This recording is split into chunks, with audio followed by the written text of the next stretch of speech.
आपल्या चॅनलवर आज आपण बघणार आहे व्हायरल डिसीज आणि कम्युनिकेबल डिसीज ते म्हणजे कोविड-19. तर कोविड-19 सगळ्यांना माहितीच आहे कारण सगळ्यांनी तो अनुभवलेला आहे. तर कोविड-19चं दुसरं नाव काय आहे?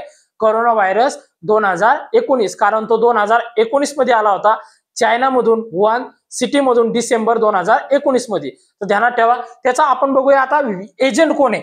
त्याचा एजंट आहे बघा कोरोना व्हायरस 2. त्याचं दुसरं नाव काय? SARS CoV-2. सार्स म्हणजेच काय? Severe acute respiratory syndrome. Severe acute respiratory syndrome corona virus 2 हे त्याचा एजंट आहे. त्याच्यानंतर बघा इन्क्युबेशन पिरियड. इन्क्युबेशन पिरियड काय म्हणताय? इन्क्युबेशन पिरियड म्हणजेच की एखादा व्हायरस आल्याच्या नंतर फर्स्ट साईन दिसत होतं, साईन अँड सिम्पटम दिसत होतं, तो दिवस लागतात, त्याला म्हणतात इन्क्युबेशन पिरियड. ते किती येतं? 6 दिवस. त्याच्यानंतर मोड ऑफ ट्रान्समिशन कसं आहे?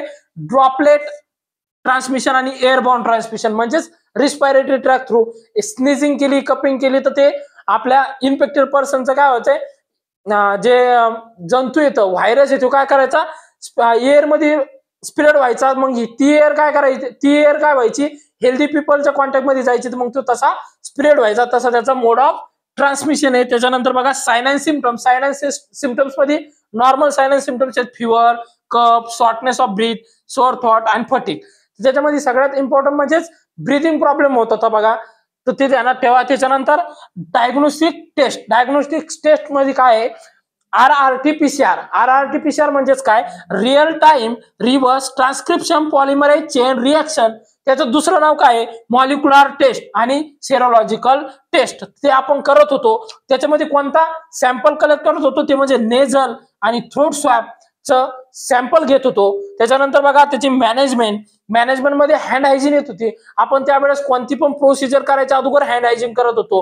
कोणत्या पण ऑब्जेक्टला, एखाद्या वस्तूला हात लावायचा अगोदर आपण किंवा लावल्यानंतर हँड वॉश करत होतो. तर ते आपण करत होतो. त्याच्यानंतर बघा दुसरं पीपीई किट. पीपीई किट म्हणजेच काय? Personal protective equipment. म्हणजे जे हेल्थ वर्कर काम करत होते त्यांच्यासाठी ती पीपीई किट होती.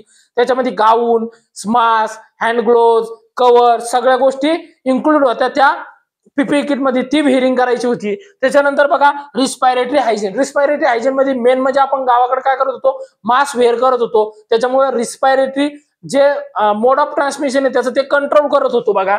त्याच्यानंतर बघा ड्रग मध्ये येत होतं रेमडेसिवीर. रेमडेसिवीर हे ड्रग त्यावेळेस खूप प्रसिद्ध झाला बघा. त्याच्यामध्ये पुन्हा हाय प्राइस मध्ये पण विकला गेला तो, कारण खूप त्याचे इम्पॉर्टन्स वाढलं होतं. त्याच्यामुळे तो ड्रग त्याच्यामध्ये युज केला होता कोविड-19 रेमडेसिवीर.